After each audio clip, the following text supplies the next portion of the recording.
देखिए, हमने कल बी, ए, डी, ई सब जो है ना वो हमने कवर किया है।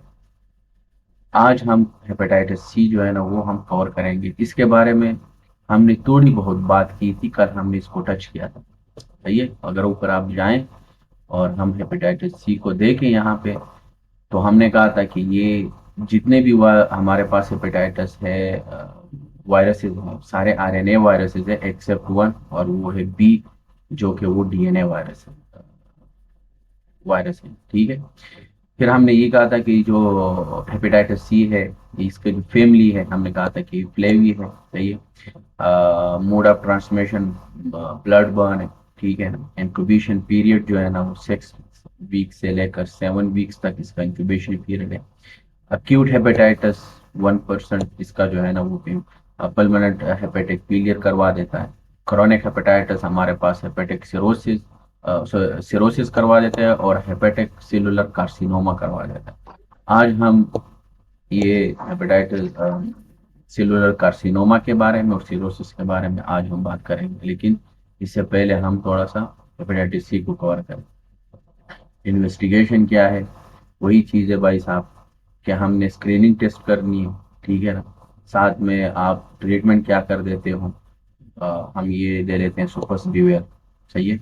इसकी रिस्पांस बहुत ज़्यादा है, रिकवरी जिसको बोलते हैं। ठीक है। यानी आप पेशेंट बिल्कुल आप ठीक नहीं कर सकते हो। ये इसका मतलब ये नहीं है कि बिल्कुल आप जो है ना आप आपने ये ड्रग दे दिया है और बस काम खत्म हो गया है, नहीं। लेकिन इसकी जो रिस्पांस है वो बहुत ज़्यादा है। ठीक है ना। तो आजकल यही जो है ना वो मार्केट में अवेलेबल भी है, और यही देते हैं इंजेक्शन के, उसमें भी आते हैं और टेबलेट में भी आते हैं। ठीक है। तो इसकी रिस्पांस रेट गुड है, ज़बरदस्त। ठीक है। देखें, इस इसको हमने कल टच किया था। अब हम आते हैं ना इसकी तरफ।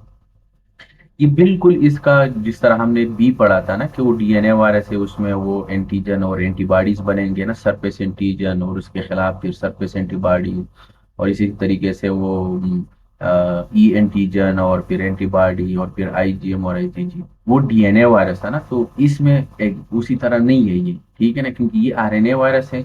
तो आरएनए हेपेटाइटिस सी वायरस जो है ना ये आरएनए है। इसका मतलब ये है कि ये सिंगल आरएनए वायरस है, और सिंगल आएगा और सिंगल एंटीबॉडी बनेगा। ये बात अहम है। ठीक है ना। ये बिल्कुल बी की तरह नहीं है जिस तरह यहाँ पे हमने बात की। ठीक हो गया है। अब ये वायरस जब ब्लड में आ जाता है ना, तकरीबन 1 to 2 मंथ्स तक, यानी जिस तरह हमने इंक्यूबेशन पीरियड पढ़ा ना, 1 to 2 मंथ्स तक ये आपके ब्लड में आएगा। पॉजिटिव होता है। सही है, पॉजिटिव होगा। और ये आपके पीसीआर पे जो है ना ये पिक होता है, हेपेटाइटिस सी वायरस। सही है। ये पीसीआर पे पिक होता है, तो इसलिए इसमें भी हम क्या कर देते हैं, पीसीआर ही कर देते हैं। सही है। इन्वेस्टिगेशन आप चाहे अगर आप लोगों से कोई पूछे कि भाई साहब स्क्रीनिंग टेस्ट भी करते हैं, लेकिन इन्वेस्टिगेशन आप चाहे की अगर बात की जाए तो वो है पीसीआर। हम पीसीआर करते हैं। ठीक है। अच्छा, पीसीआर पे आपके पास 1 to 2 मंथ्स ये आपके पास ये वायरस जैसे ब्लड में एंटर हो जाएगा, आपके पास 1-2 मंथ में आपके पास ये पॉजिटिव आएगा। किस चीज़ पे? पीसीआर पे पॉजिटिव आएगा। सही है। और तकरीबन इसके बाद जैसे ये अक्यूट भी हमारे पास क्या काम करवा देते हैं, ये जो हेपेटाइटिस सी है, ये आपके पास लिवर जो है ना वो लिवर की इंजरी करा देता है। ठीक है ना। अक्यूट भी हो। और अगर आफ्टर अब जो है ना धीरे धीरे आगे जा रहा है, यानी 2 मंथ्स के बाद, यानी 3 मंथ, 3 मंथ्स जो है ना या 3 माह बाद आपके पास अब इस हेपेटाइटिस सी वायरस के खिलाफ एंटीबॉडी आपका जिस्म बनाएगा। ठीक है। ये जनरल बातें मैं कर रहा हूँ, इसको नोट कर ले, ये बहुत अहम है आप लोगों के लिए। ठीक है। तो जैसे ये अब ये एंटीबॉडी आपके जिस्म ने इस हेपेटाइटिस सी वायरस के खिलाफ बनाया, इसके अगेंस्ट बनाया, अब ये सवाल ये पैदा होता है कि ये प्रोटेक्टिव होगा या अनप्रोटेक्टिव होगा। अब हाँ, ये प्रोटेक्टिव भी हो सकता है, लेकिन 20 से 30% लोगों में, 70 से 80% लोगों में ये प्रोटेक्टिव नहीं होता। सही है। ओनली 20 to 30% ये प्रोटेक्टिव है, 70 to 80% लोगों में ये प्रोटेक्टिव नहीं है। सही है। तो ये फिर अब 70-80% में ये प्रोटेक्टिव नहीं है, तो ये आगे जाके परसिस्ट करेगा। तो जैसे ये परसिस्ट करेगा हमारे पास, तो मसला क्या होगा, एंड रिजल्ट हमारे पास क्या निकलेगा, लीवर जो है ना उसकी इंजरी होगी। सही है। अब जब जैसे इंजरी जो है ना वो धीरे धीरे स्टार्ट हो जाती है, सही है, अब धीरे धीरे स्लोली स्लोली जो है ना, अब आपके पास जो लीवर है वो इंजरी हो जाएगी। सही है। और यहाँ तक कि ये बंदा फिर क्रोनिक हेपेटाइटिस में चला जाता है। ठीक है। तो ये देखिए जनरल बातें थी। अब इसके बाद में हमारे पास ये है कि इसके कुछ जीनोटाइप्स है, ये जो हेपेटाइटिस सी वायरस है। कुछ लोग कहते हैं कि 6 है, कुछ लोग 4 कहते हैं, मैंने 4 डाला, 6 भी हो सकते होते हैं। अब ज्यादा लोगों की यही राय है, तो भाई हमने वही बुक को ही फॉलो करना है। ठीक है।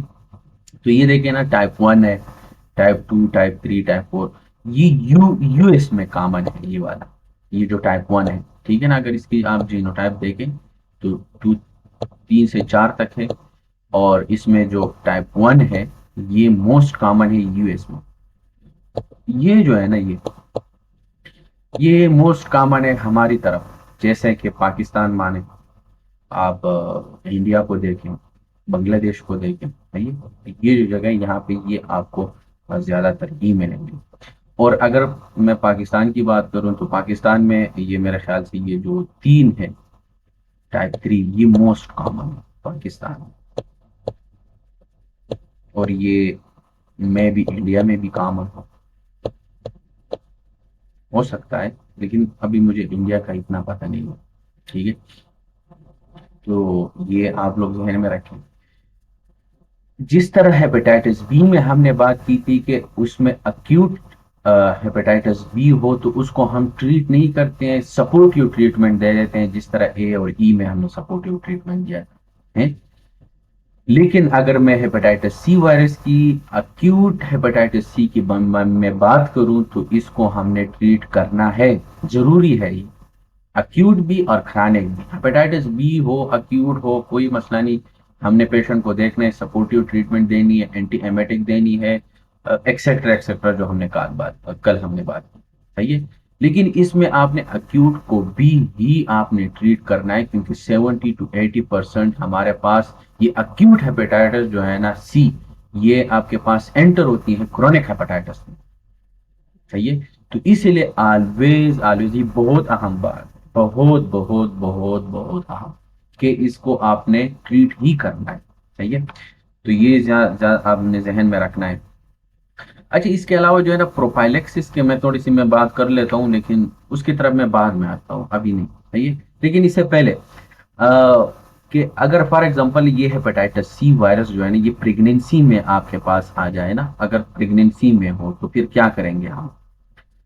जैसे कि हमें पता है कि जितने भी एंटीवायरल ड्रग्स है वो कंट्राइंडिकेटेड है प्रेगनेंसी में। प्रेगनेंसी में हम एंटीवायरल ड्रग्स नहीं लेते, कंट्राइंडिकेटेड होते हैं। सही है।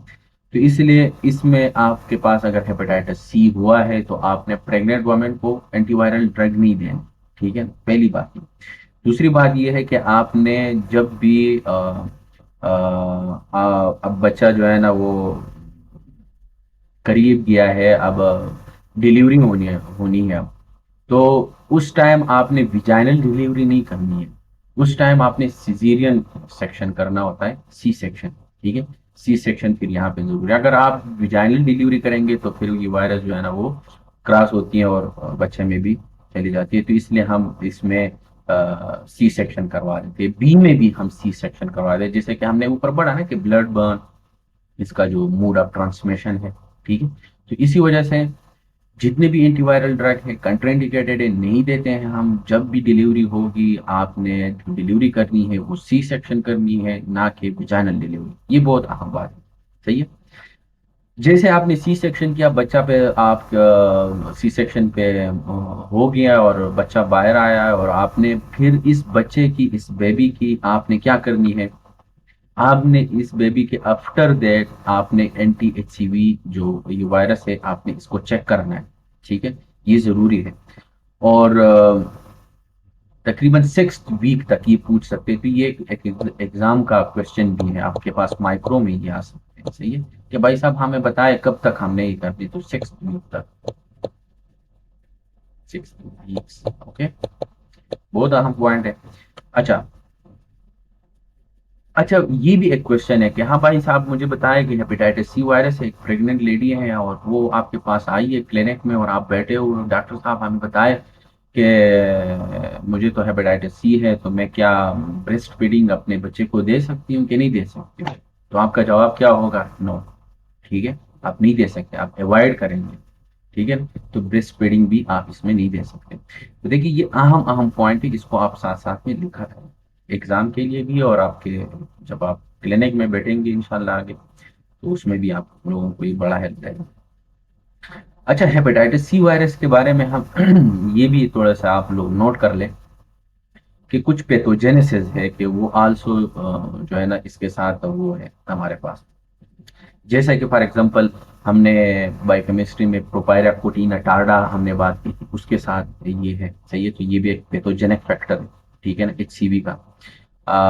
ऑटो इम्यून थायराइडाइटिस के बारे में हमने बात की थी, अगर याद हो। ठीक है। इसके अलावा और कौन थे? हाँ, किडनी में हमने एक बात की थी, मेम्ब्रेनोप्रोलिफरेटिव ग्लोमेरुलर नेफ्राइटिस, उसमें भी ये वो है। ठीक है, और भी है। ठीक है ना, तो ये H C V is also a pathogenic factor. सही है, ये एक पैथोजेनिक फैक्टर भी है। तो इसमें ये ऑलमोस्ट आपके पास ये सारे कंडीशंस आपके पास आ सकते हैं, और ये है आपके पास। ठीक है।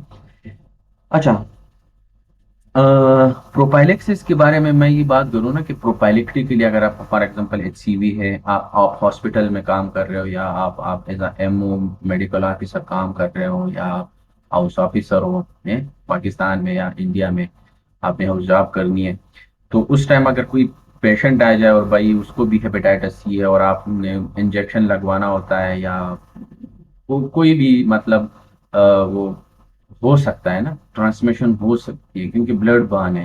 ठीक है ना, अगर वो नेडल प्रिक हो जाए और आप में आपके हाथ पे लग जाए, तो इसके बाद फिर आपने क्या करना है? ठीक है ना, ये वैसे जनरल आइडिया में दे रहा हूँ आप लोगों के नॉलेज के लिए। ठीक है, तो करना क्या है कि उसी टाइम आपने एक्टिव इम्यूनाइजेशन करनी है। सही है, वैक्सीन अगर अवेलेबल ना हो, ठीक है ना, तो फिर ये आपने करनी है। फिर इसके बाद जो है ना, जैसे वो जगह प्रिक हो जाए या कट जाए, तो उसी जगह को अच्छी तरह से आप लोगों ने वॉश करना है। ठीक है, तो ये अहम बातें हैं, कुछ चीज़ें हैं। और फिर इसके बाद आपने टेस्ट भी करना है, ये स्क्रीनिंग टेस्ट करनी है। ठीक है ना, ये करनी पड़ती है आप लोगों को, ताकि ये आप लोगों को ना लग जाए। ठीक है ना, तो ये किस्म की आपने ये सारी चीज़ें करनी है। फिर इसके बाद जो है ना तकरीबन दोबारा भी चेक करना पड़ता है। एक बार से आप अगर आप टेस्ट कर ले तो इसका ये मतलब नहीं है कि बस हाँ बस एक बार हो गया तो काम खत्म, नहीं। ये रिपीट करनी पड़ती है, आपने रीचेक करना पड़ता है आपको। तकरीबन आपके पास 6 से 12 वीक्स तक आपने ये रिपीट करना होता है और रीचेक करना पड़ता है। सही है, तो ये आप लोगों ने करनी है। अच्छा,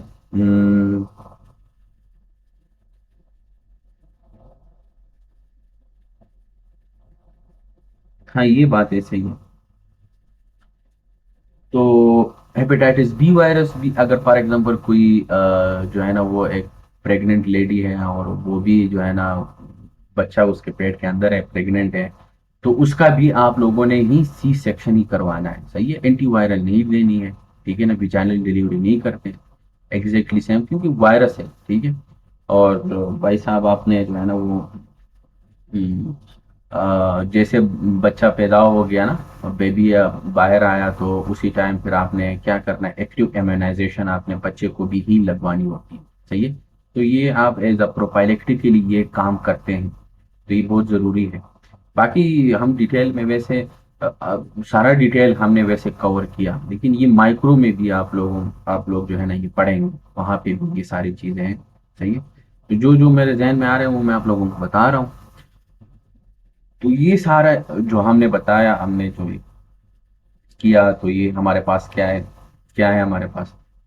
हेपेटाइटिस सी। सही है, और हेपेटाइटिस सी में जिस तरह हमने कल बात की थी कि ये जो सपोसिवियर है, ये इसका रिस्पांस बहुत ज़्यादा अच्छा है, ठीक है ना, तो ये हम दे देते हैं, ग्रेटर देन 8% है, ठीक है ना। और इंटरफेरोन और रिबाविरिन ये इंजेक्शन भी लगवा देते हैं, सही है। तो इसका ये ट्रीटमेंट है, तो ये ट्रीटमेंट भी आप कर सकते हैं और आप करते हैं, और आजकल ये बड़ा फेमस ट्रीटमेंट है आजकल। तो ये हेपेटाइटिस सी के बारे में। अब हम जो है ना हमारा हेपेटाइटिस सारा खत्म हो गया, सही है, B, A, B, C, D, E सारे खत्म हो गए, ठीक हो गया है। अब हम आते हैं उसकी तरफ, सिरोसिस की तरफ। नेक्स्ट टॉपिक है हमारे पास सिरोसिस।